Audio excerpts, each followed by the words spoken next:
आज इस press conference में हमारे नेता पूर्व अध्यक्ष श्रीमती सोनिया गांधी जी और हमारे पूर्व अध्यक्ष श्री राहुल गांधी जी और मंच पे बैठे हुए हमारे पार्टी के ट्रेजरर, सेक्रेटरीज और दूसरे साथियों, ये विशेष प्रेस कॉन्फ्रेंस है। मैं क्योंकि ये पहली बार हमारे नेता इस चंद इश्यू पे वो कहेंगे और राहुल जी भी अपनी बात आखिरी में रखेंगे। मैं एक आपका समय 7-8 मिनट लूँगा और बाकी डिटेल्स में कुछ कहना है उसको टेक्निकली हमारे ट्रेजरर आपसे संबोधित करेंगे। दोस्तों, ये तो 18वीं लोकसभा के आम चुनाव की घोषणा तो हो चुकी है। देश का हर एक नागरिक इसमें भाग लेने के लिए उत्सुक है। भारत पूरी दुनिया में अपने लोकतंत्र मूल्यों और आदर्शों के लिए जाना जाता है। किसी भी लोकतंत्र के लिए निष्पक्ष चुनाव अनिवार्य होता है, एसेंशियल होता है। साथ ही ये भी अवश्य होता है कि सभी राजनीतिक दल के लिए लेवल प्लेइंग ग्राउंड यानी समान लेवल प्लेइंग फील्ड हो, सभी के पास समान रूप से संसाधन हो। ये नहीं कि जो सत्ता में है उनका रिसोर्सेस पर मोनोपोली हो। ये नहीं कि उनका मीडिया पर एक अधिकार हो। ये नहीं कि सत्ताधारी दल का संवैधानिक तथा न्यायिक संस्था जैसे आईटी, ईडी, इलेक्शन कमीशन, इन अपने दूसरे ऑटोनमस बॉडीज पर प्रत्यक्ष अथवा परोक्ष नियंत्रण हो। दुर्भाग्य से जो पिछले दिनों में सुप्रीम कोर्ट के हस्तक्षेप के बाद जो इलेक्ट्रल बॉन्ड, चुनावी चंदा बॉन्ड के बारे में जो तथ्य निकलकर सामने आए वो बहुत ही चिंताजनक है, शर्मनाक भी है, क्योंकि इससे हमारे देश के छवि को ठेस पहुंची है। हमारे देश ने पिछले 70 सालों में निष्पक्ष चुनाव और स्वस्थ लोकतंत्र की छवि बनाई थी। उस पर प्रश्न चिन्ह आज उठ गया है।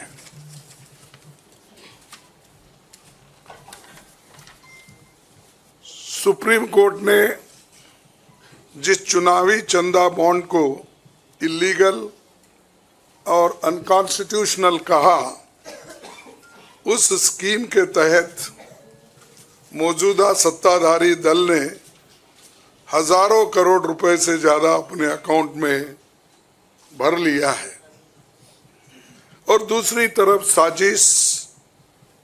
साजिशन मुख्य विपक्षी दल का बैंक अकाउंट फ्रीज कर दिया गया है ताकि हम पैसों के अभाव में बराबरी से चुनाव ना लड़े और ना लड़ पाए। ये सत्ताधारी दल द्वारा एक खतरनाक खेल है।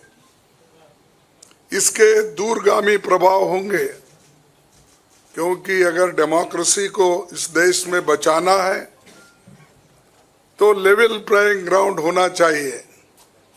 ऐसा भी नहीं होना चंद देशों में चुनाव हो रहे हैं, 99% वोट एक ही आदमी ले रहा है। ऐसा आपको तो मालूम हो गया रिसेंटली किन किन देशों में ऐसा हुआ है। तो ये सत्ताधारी दल द्वारा एक खतरनाक खेल खेला गया है। इसके दूरगामी प्रभाव होंगे, पर यह स्पष्ट है कि इस तरीके से किसी राजनीतिक दल को असहाय बनाकर चुनाव लड़ने में बाधा उत्पन्न कर और फ्री एंड फेयर इलेक्शन कभी नहीं कहा जा सकता।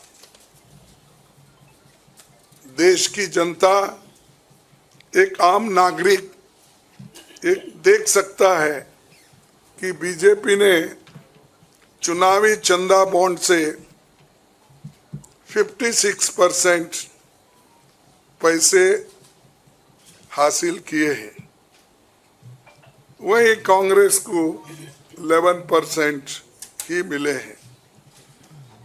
और ये वो पैसे जो बॉन्ड से बीजेपी ने लिए हैं, इसके अलावा जो कैश में इनके पास आता होगा तो कोई अकाउंट ही नहीं है। आप इनके खर्चे देखिए, हर तरफ इनका एडवर्टाइजमेंट लगा है और एडवर्टाइजमेंट में भी मोनोपोली बना ली है। प्रिंट मीडिया हो, टीवी हो और सोशल मीडिया हो, इनका बहुत डोमिनेशन है। लेकिन इतने पैसे एक पार्टी जमा कर सकती है, हिंदुस्तान के 70 साल के डेमोक्रेटिक व्यवस्था में ऐसा कोई नहीं किया। ये पहली बार ये सरकार अनेक ढंग से पैसे आज उठा रही है और इनके 5 स्टार ऑफिसेस से बड़े बड़े हर जगह आप देखिए, और 4-4, 5-5 फ्लाइट एक मीटिंग को जाते हैं और उनके पीछे और 2-4 जाते हैं। एक मीटिंग का इतना खर्च होता है तो शायद ही कोई पार्टी, अपोजिशन पार्टी उसका 10% भी नहीं कर सकती मुकाबला। मैं कहना नहीं चाहता कि बीजेपी ने किस तरीके से कंपनियों से पैसे लिए, क्योंकि सुप्रीम कोर्ट तथ्यों की जांच कर रही है। हमें उम्मीद है कि सच्चाई बहुत जल्द हम सब के सामने आएगी। और अंत में मैं देश के संवैधानिक संस्थाओं से अपील करता हूं कि अगर वो फ्री एंड फेयर इलेक्शन चाहते हैं तो हमारी पार्टी को बगैर किसी रोक टोक से बैंक अकाउंट्स का इस्तेमाल करने दे, और जो इनकम टैक्स का क्लेम है वो अंततः कोर्ट के निर्णय के अनुसार सेटल हो जाएगा। राजनीतिक दल टैक्स नहीं देते, बीजेपी कभी इनकम टैक्स नहीं दी, लेकिन ये लागू सिर्फ कांग्रेस पे हो रहा है। कोई पॉलिटिकल पार्टी इनकम टैक्स के दायरे में नहीं आते, सच है ना? सेटल हो जाए। राजनीतिक दल नहीं आते, बीजेपी ने कभी नहीं दिया अकाउंट। इसके बाद भी अगर हमसे ये मांगा जा रहा है, तो हम न्यायालय के अंतिम निर्णय का इंतजार कर रहे हैं, क्योंकि हम चाहते हैं कम से कम न्यायालय तो इस बात को देखे, कानून को देखे, रूल ऑफ लॉ और गवर्नेंस जो संविधान के तहत होता है उसके तरफ तो ध्यान दे दो, क्योंकि आज वो हुकूमत में है, कल दूसरी पार्टी आएगी, लेकिन हमको ये लेवल प्लेइंग ग्राउंड जो हमने पहले से बनाया था, नेहरू जी से लेकर हम 89 और बाकी के लोग भी, जब इवन वाजपेयी थे उस वक्त भी ऐसा नहीं था। लेकिन यहाँ ये 18वीं लोकसभा का चुनाव जो हो रहा है, इसमें हम सब देख रहे हैं, ये कुचल रहे हैं, सप्रेस कर रहे हैं, और हमको चुनाव लड़ने के स्थिति में वो नहीं छोड़ना चाहते हैं, और पैसे को तंग तबाह करके वो एक तरफा इलेक्शन कर लेना चाहते हैं। लेकिन लोग भी होशियार है, इसको जानते हैं, और लेवल प्लेइंग फील्ड बने रहने के लिए ये उनके जो बाधक है, और जो हमारे अकाउंट्स फ्रीज किए हैं वो तत्काल उसका रिलीज होना चाहिए, और हमको चुनाव में डेमोक्रेसी और संविधान को बचाने के लिए लेवल प्लेइंग ग्राउंड होना चाहिए। धन्यवाद। शुक्रिया कांग्रेस अध्यक्ष जी। मैं अभी हमारे कांग्रेस पार्टी के संसदीय दल के नेता श्रीमती सोनिया गांधी जी से गुजारिश करूंगा कि आपको संबोधित करें।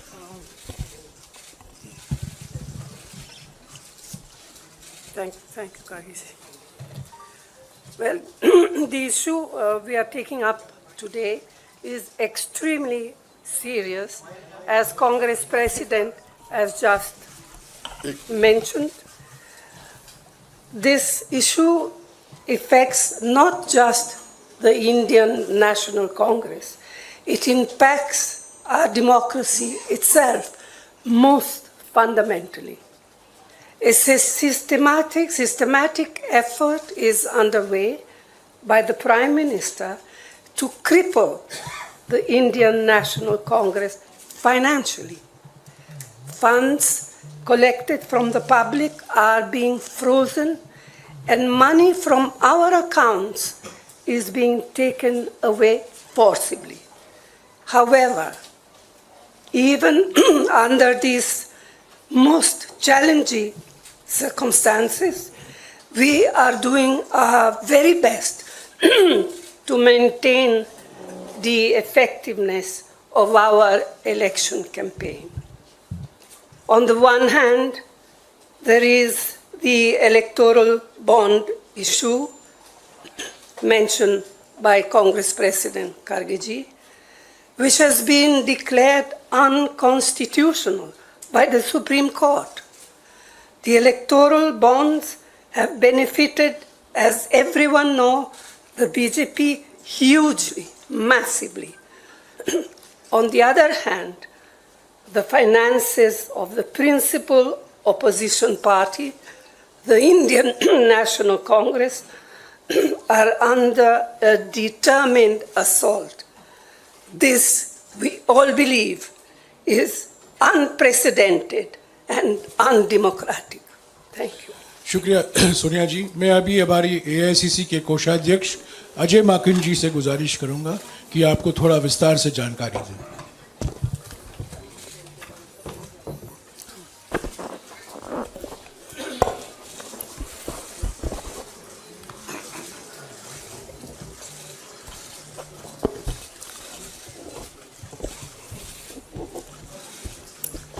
धन्यवाद जयराम जी, आप सब लोगों का बहुत बहुत स्वागत है। अभी हमारे कांग्रेस अध्यक्ष और पूर्व अध्यक्षा ने आप लोगों को बताया कि लोकतंत्र के ऊपर किस प्रकार का खतरा मंडरा रहा है। किस प्रकार से कांग्रेस पार्टी के बैंक खातों के ऊपर हमला हुआ और ये कोशिश करी जा रही है कि फाइनेंशियली कांग्रेस पार्टी को पंगु बना दिया जाए। ये केवल कांग्रेस पार्टी के खातों पे नरेंद्र मोदी सरकार का हमला नहीं है, बल्कि भारत के लोकतंत्र पे हमला है। अगर प्रमुख विपक्षी पार्टी वित्तीय तौर के ऊपर पूरी तरीके से पंगु हो जाए, कोई कार्य नहीं कर सके, पब्लिसिटी के ऊपर पैसा नहीं खर्च कर सके, कैंपेन के ऊपर पैसा नहीं खर्च कर सके, अपने कैंडिडेट्स को पैसे नहीं दे सके, तो फिर चुनाव किस बात का? और चुनाव की घोषणा हो चुकी है। पिछले एक महीने से हमारे अपने बैंक अकाउंट्स में पड़े हुए 285 करोड़ रुपए का हम इस्तेमाल नहीं कर पा रहे हैं। हम लोगों को पब्लिसिटी के लिए अखबारों के अंदर स्लॉट्स बुक करने, हम लोगों को पब्लिसिटी के लिए इलेक्ट्रॉनिक मीडिया के अंदर स्लॉट्स बुक करने, हमको सोशल मीडिया के अंदर इस्तेमाल करना है, हमको पोस्टर छपवाने, हमको पैम्फलेट छपवाने। अगर हम लोग वो काम भी नहीं कर सकते तो किस प्रकार से लोकतंत्र जिंदा रहेगा और कैसा लोकतंत्र है ये? मैंने पिछले सप्ताह आप सब लोगों के सम्मुख मोतीलाल वोरा जी के समय 2017-18 के एक केस को लेकर के इनकम टैक्स डिपार्टमेंट ने 2017-18 के बेसिस के ऊपर 7 साल बाद में जाकर के हमारे बैंक के खाते अब जाकर के फ्रीज करे हैं, उसकी जानकारी दी। मैंने कहा कि ये 7 साल पुराने कैसे फ्रीज किए जा सकते हैं और टाइमिंग इसका कैसा है। लेकिन मुझे अभी बहुत दुख के साथ कहना पड़ रहा है कि पिछले हफ्ते ये नोटिस हम लोगों के पास में आया है, इसकी कॉपी आप सब लोगों को मिल गई है, आप सब लोगों के आ गई है, आप जरा देखिए। ये सीताराम केसरी जी के जमाने का नोटिस हमें पिछले हफ्ते आया। आप सोचिए, सीताराम केसरी जी के जमाने का 1994-95 की असेसमेंट ईयर का नोटिस अब हमारे पास में आया, और इसको लेकर के भी आगे आने वाले समय के अंदर फिर से बैंक को फ्रीज करने का और डिमांड लगाने की ये कवायद शुरू होगी। तो ये कौन सा लोकतंत्र है? अगर इसी रफ्तार से जाएंगे तो महात्मा गांधी के समय पे जमनालाल बजाज जब ट्रेजरर हुआ करते थे, उस टाइम पे भी कोई चीज निकाल करके अब इस वक्त इस चुनाव से पहले हमारे अकाउंट्स को फ्रीज किया जाएगा। तो ये किस चीज का लोकतंत्र है? 30 साल पुराना, 31 साल पुराना असेसमेंट ईयर का हिसाब निकाल करके हमारे खाते फ्रीज करे जा रहे हैं ताकि हम लोग चुनाव ही ना लड़ पाए। हम लोगों के पास में मुख्यतः 3 बातें हैं कहने की। हर पॉलिटिकल पार्टी इनकम टैक्स से एग्जेम्प्टेड होती है, कभी किसी ने भी पेनल्टी इस तरीके से नहीं दिया, तो कांग्रेस पार्टी को अकेले क्यों चुना जा रहा है? दूसरा, इसकी टाइमिंग देखिए, 2017-18 का मोतीलाल वोरा जी के टाइम का और 1994-95 का सीताराम केसरी जी का समय, और केवल 1 महीना पहले चुनाव के घोषणा होने से पहले यह काम शुरू किया जाता है। और तीसरा, क्वांटम ऑफ पनिशमेंट देखिए कि कितना बड़ा पनिशमेंट। क्या हमारे सिर्फ 0.07% पूरा 199 करोड़ का कैश में हमारे अपने एमपीज ने अपनी तनख्वाह दी, उसकी वजह से 0.07% की अनियमितता की वजह से 106% की पेनल्टी हमारे ऊपर लगाई गई, 106% की। कितना? 0.07% की अनियमितता की वजह से 106% की पेनल्टी हम लोगों के ऊपर लगाई गई है। ये क्वांटम। हम लोगों ने मात्र 30 दिन लेट हम लोगों ने अपने अकाउंट सबमिट करे। ये इनकम टैक्स एक्ट मेरे पास में है, इसका सेक्शन 234F ये कहता है कि सिर्फ 10,000 रुपए की मैक्सिमम पेनल्टी ली जा सकती है अगर कोई व्यक्ति लेट अपना, कोई भी ऑर्गेनाइजेशन या व्यक्ति कोई भी लेट अपना इनकम टैक्स सबमिट करे, केवल 10,000 रुपए। और हमारे ऊपर 210 करोड़ रुपए का, 210.25 करोड़ का 210.25 करोड़ का लियन मार्क कर दिया गया। 10,000 की सिर्फ पेनल्टी, सिर्फ 0.07% का हमारा टोटल अकाउंट में से कैश के अंदर लिया गया। ये कहां का न्याय? 115 करोड़ रुपए फोर्सफुली हमारे बैंक अकाउंट से इनकम टैक्स ऑफिसर्स ने बैंक मैनेजर्स के पास में जाकर के सरकार को ट्रांसफर करा दिया गया। वो अब हमारे पास में नहीं है। 115 करोड़ रुपया बैंक मैनेजर्स को जाकर के एक तरीके से डरा करके, धमका करके इनकम टैक्स ऑफिसर्स ने हमारे अकाउंट से इनकम टैक्स डिपार्टमेंट और सरकार को वापस ट्रांसफर करा दिया। मैंने बताया जैसे पिछले 5 हफ्ते से 1 महीने से भी ज्यादा हम अपने पैसे जो हमारे वर्कर्स ने इकट्ठे करे हैं वो हम इसका उसका इस्तेमाल नहीं कर पा रहे हैं। ये कहां की डेमोक्रेसी है, ये कहां का लोकतंत्र रह गया। तो इसलिए हम आपसे कहना चाहते हैं, ये केवल हम लोग तो अपनी लड़ाई लड़ेंगे, लेकिन ये आप लोगों की भी लड़ाई, मीडिया की भी लड़ाई है, देश की जनता की लड़ाई है। अगर आप इसके अंदर हमारे को समर्थन नहीं करेंगे तो लोकतंत्र जिंदा नहीं रहेगा, ना आप रहेंगे ना हम रहेंगे। धन्यवाद।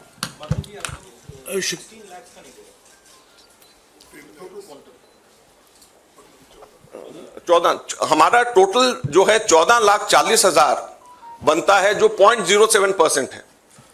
तो सिर्फ 14,40,000 जो हमारा 0.07% है, उसकी वजह से हमारे को ऊपर 210 करोड़ रुपए से भी अधिक का हमारे ऊपर लियन मार्क करके हमारी पेनल्टी लगाई गई है। तो आप सोचिए 14,40,000 के बदले 210 करोड़ रुपए की पेनल्टी हमारे ऊपर लगाई गई है। ये कहां का लोकतंत्र है? शुक्रिया अजय माकन जी। आखिर में मैं राहुल गांधी जी से गुजारिश करूंगा कि वो आपको संबोधित करें।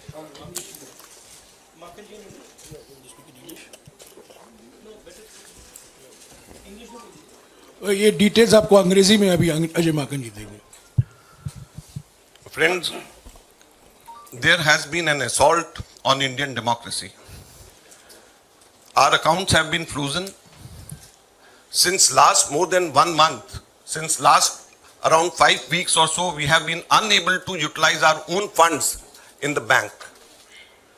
You'll be surprised to know that a case, income tax case pertaining to 2017-18, which is 7 years back, on that basis, income tax has served us notice for 210 crores 25 lakh rupees. That amount of lien was marked against the Congress party in all our accounts. And effectively we are unable to utilize our 285 crore rupees, our own money which is lying in the bank. The most important thing is the timing and the exemptions which all the political parties enjoy. When all political parties enjoy income tax exemption, then why is it being slapped on the Congress party?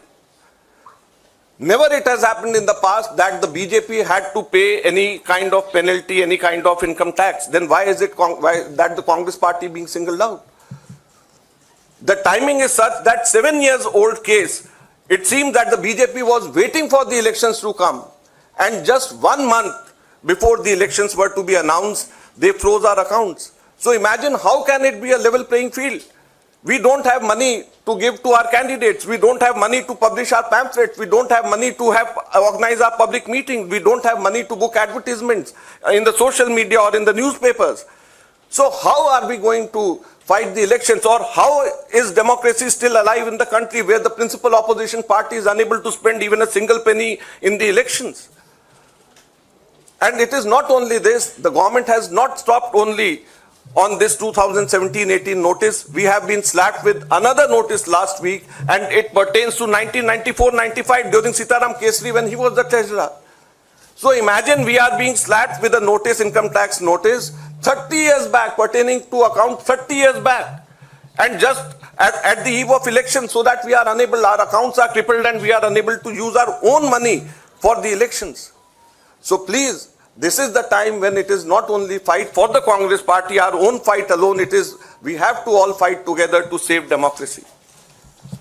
The Income Tax Act, section 234F, allows maximum penalty of rupees 10,000 for late submission of income tax returns. Maximum penalty of 10,000 rupees. But on the contrary, Congress party has been slapped a penalty of 210 crore rupees against a violation of just 14,40,000 which we deposited in cash and 30 days delay. So the quantum of punishment is totally unmatched with a trivial small kind of mistake, you may say, or small kind of thing which has been done in 7 years back, which can easily be condoned. Thank you very much. शुक्रिया अजय बाबा जी। आखिर में अभी राहुल जी आपको संबोधित करेंगे।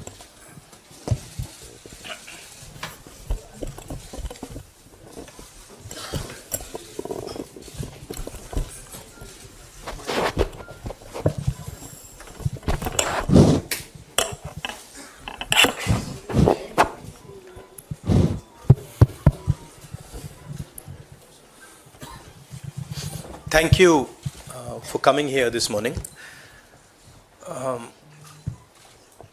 If any of you imagine, anybody in the country imagines what happens when your bank account, your ATM card, your entire financial identity is erased, right? You can imagine if it is done to a family, the family will starve to death. If it is done to a business, the business will be crippled, right? This is what has been done to the Congress party 1 month back. All our bank accounts have been frozen. We can do no campaign work. We cannot support our workers. We cannot support our candidates. Our leaders cannot fly from one part of the country to the other. Forget fly. They can't take a railway train. And this has been done literally 2 months before the election campaign. Why has it been done? One notice comes from the 90s.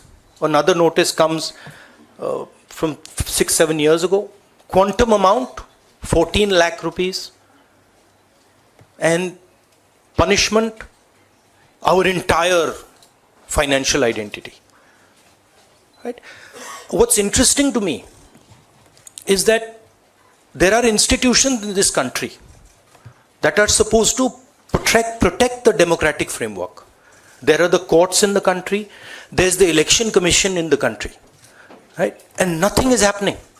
The election commission has not even said, wait a minute, you have frozen the bank account of the largest, of one of the biggest political parties, largest opposition in the country. And already our ability to fight the election has been damaged. We've already lost a month. As Makanji said, we are unable to get slots for advertising. We are unable to put ads in newspapers. And so what sort of a democracy is this? This is a criminal action on the Congress party. And it's a criminal action done by the Prime Minister and the Home Minister. It's very clear. This type of activity does not happen without them in today's India.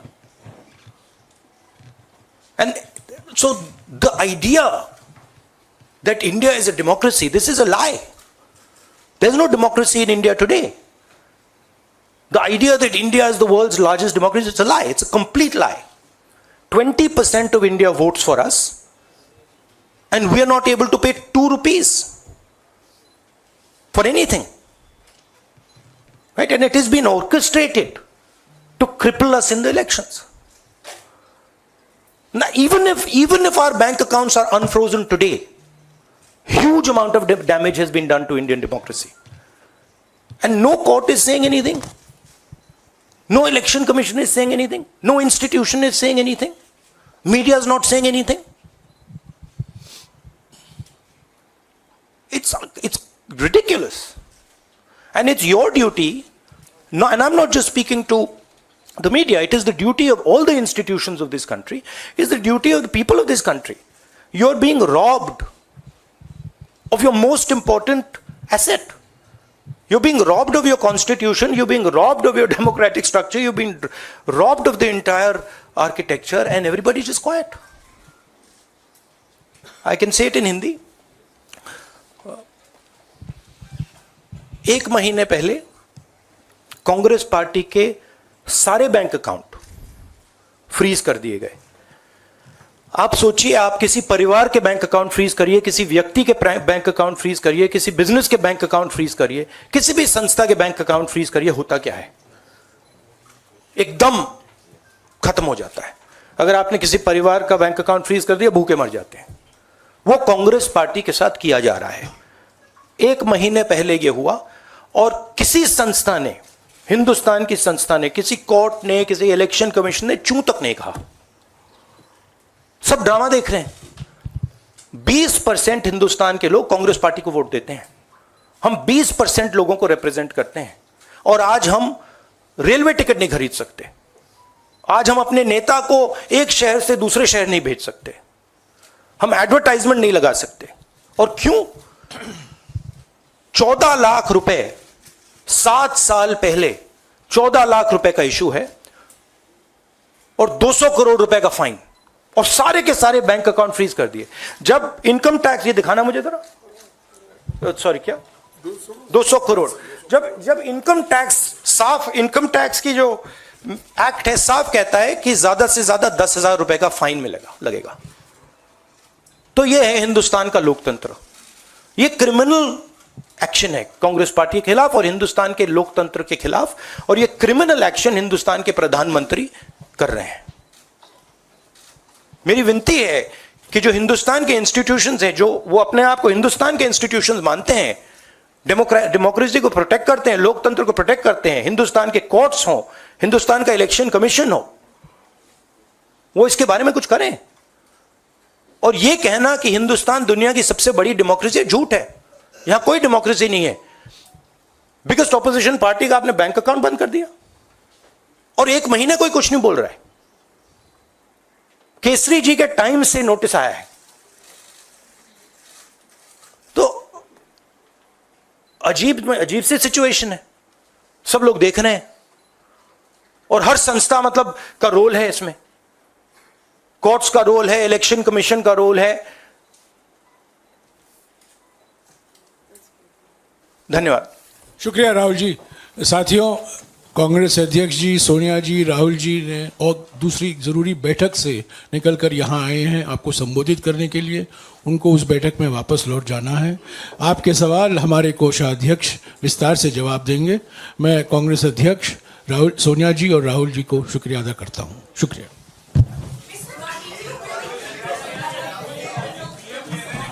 No, 1 second. Look, 1 second. Look, please understand. This is not freezing of the Congress party's bank accounts. This is the freezing of Indian democracy. That is what is happening here. Okay?